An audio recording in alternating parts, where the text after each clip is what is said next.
Three frogs sat on a log. One day, one of the frogs decided it wanted to jump off the log and swim in the water. How many frogs are left on the log? You would think there would be two, but in truth there are still three, because the frog that wanted to swim only decided that's what it wanted to do, but never took the time to jump into action.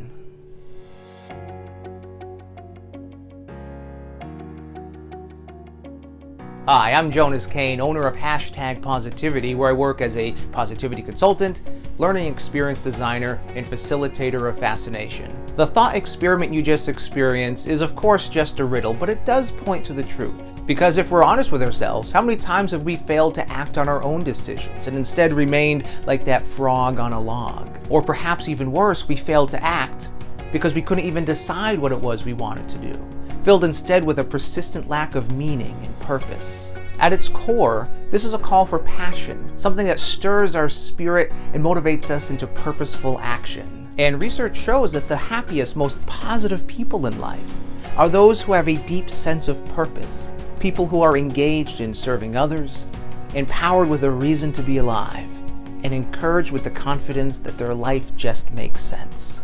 But we don't need psychologists to tell us this. We know this from our own personal experience. Let's try this together. Close your eyes for just a moment. Think of a time in your life when you woke up every day on fire because your mind was set on something that stirred your spirit. Perhaps this is how you're feeling today. If so, that's amazing. Really soak it in. Or perhaps it was some time ago, maybe years ago when your life circumstances were different. Or perhaps it was when you were a teenager or a child and the possibilities seemed endless. Whenever it was, tap into the feeling that this sense of purpose gave you. Take a deep breath in. Really fill your lungs and let it out slowly. One more deep breath in and out.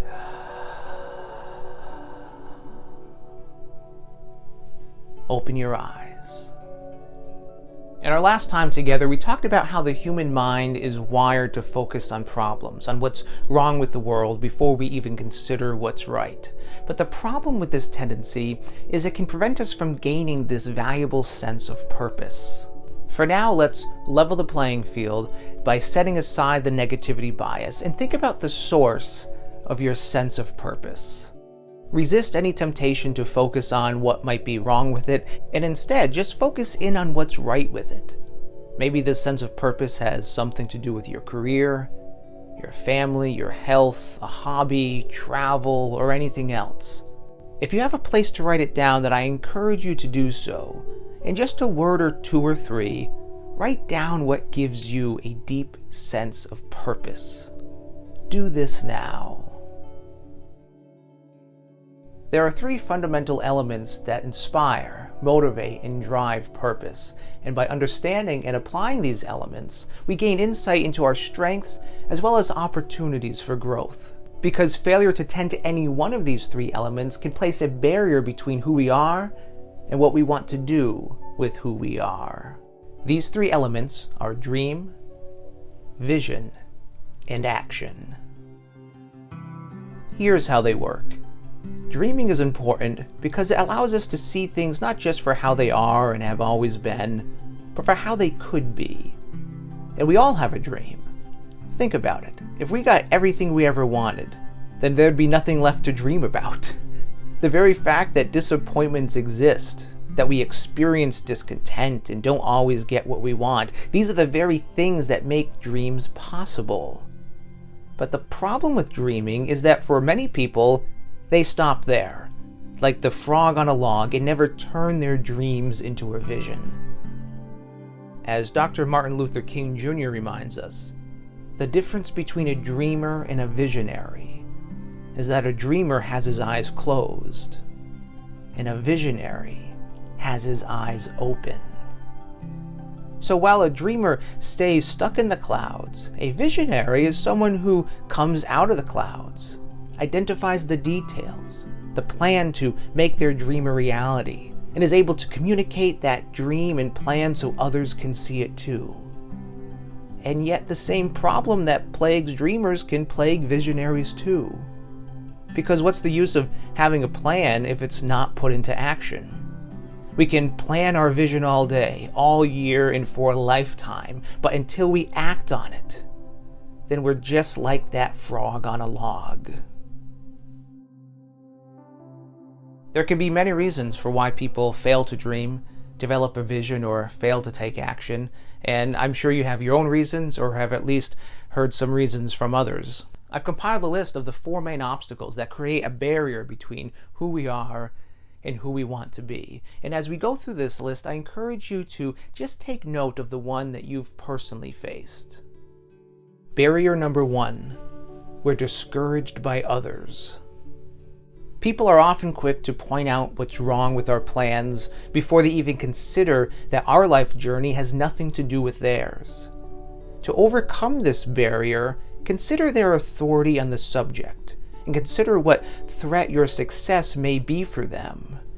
Sometimes advice doesn't come from a place of care, but rather from fear. Barrier 2, we're discouraged by past disappointment. This leads to a fear of failure and lost hope. To overcome this, remember that every day is a new day and that both past successes and past failures are not accurate indicators of future success or failure.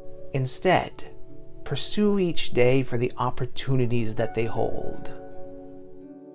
Barrier number 3, we settle for average. This barrier is formed before vision even sees the light of day. But consider this.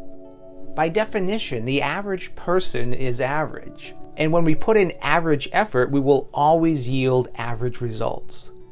To overcome this, we can lean in, educate ourselves, and apply what we've learned to dream new dreams and see more than others are able or willing to see. When we become the exception in a world of average by doing more than expected and more than others are willing to do, our exceptional efforts open the door for exceptional results. And lastly, barrier number 4, we lack confidence. Even when armed with a clear vision and a well-made plan, if we second-guess ourselves, start comparing ourselves to others, or convince ourselves that we have to be perfect before we jump into action, then we're destined to be that frog on a log. Confident people take calculated risks and are able and willing to adapt to their circumstances. Without confidence, we'll simply never get in the game. But consider this.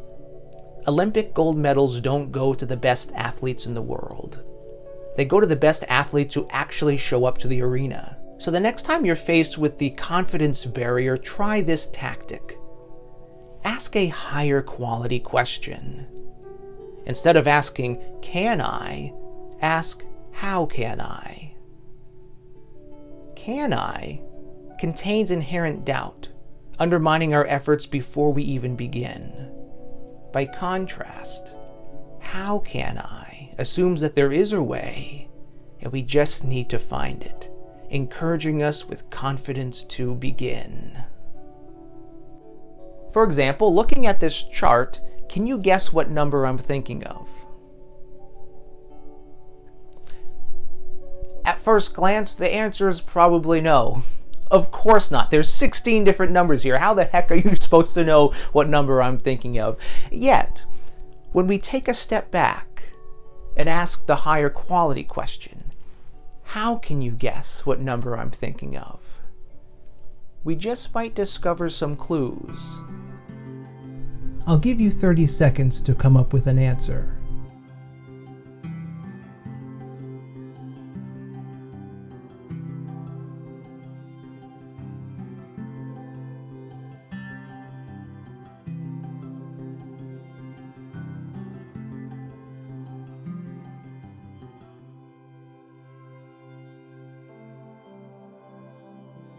And time. Did you come up with an answer? When we take a closer look, we see that when we add up each row, they add up to 52. When we add up each column, they also add up to 52. When we add up both diagonals, they also each add up to 52. And we can take it at least one step further by adding up each of the four corners, and they also add up to 52. This illustration points to perhaps the most important consideration when fostering a sense of purpose, which is to remember that we are human beings, not human doings. And this suggests that we actually have two purposes: a primary inner purpose which concerns who we are, and a secondary outer purpose which concerns what we do with who we are. But it all starts with the age-old saying, know thyself. When we know and embrace our primary inner purpose, we discover that there are many ways to express this inner purpose in a meaningful way that dances in harmony with who we are. Remember, whether you go horizontal, vertical, sideways, or with the four corners, you can still express your inner self, no matter what it is you find your hands doing and regardless of the circumstances.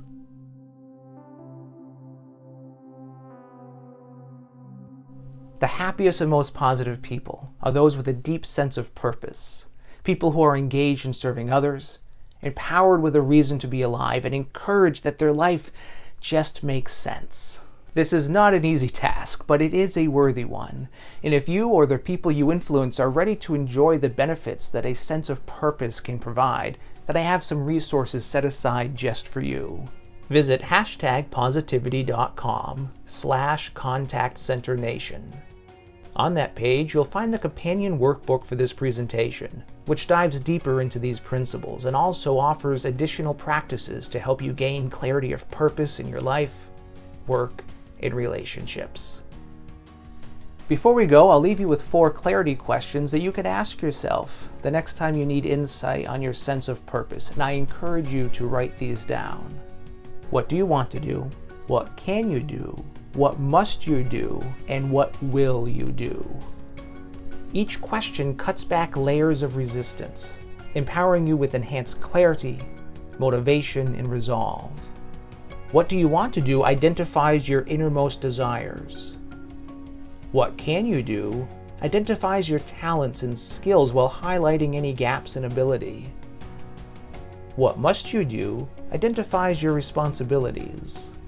And finally, what will you do identifies how bad you want it, so you don't end up like the frog on a log.